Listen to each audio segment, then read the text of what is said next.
And what's really been ripe with me, and I'm just speaking from my own experience today of what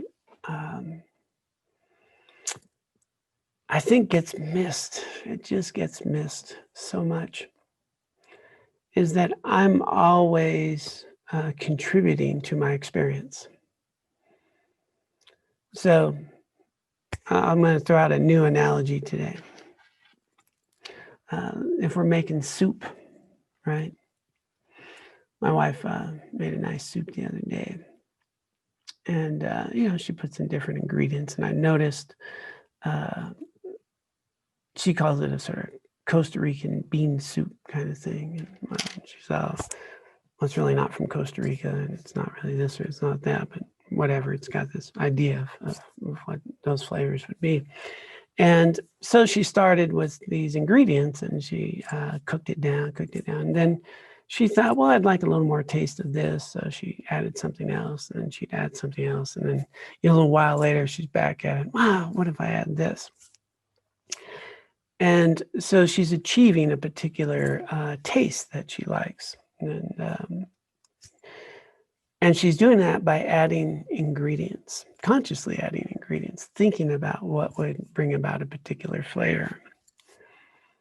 And so the taste of that soup that we experience is only going to be reflective of what's being put in that soup, and it depends upon who's tasting the soup, right? So I'm thinking of me as a particular soup. There's qualities and aspects of myself that I'd like to grow and nurture, but if I don't put those ingredients in, I'm not going to have that taste. And so what I think is missing so much is that what I'm putting into my consciousness is the ingredients that are helping determine my experience of others in the world that I live in. What am I watching on the news? What am I reading? What am I spending my time dwelling upon? What am I thinking about? And how much of my mind is spent, and these are the ingredients coming in, the input, the ingredients to my soup that gives rise to my taste, my experience of the world. And all too often, I think, as humans, we're not that conscious of what we're putting in here.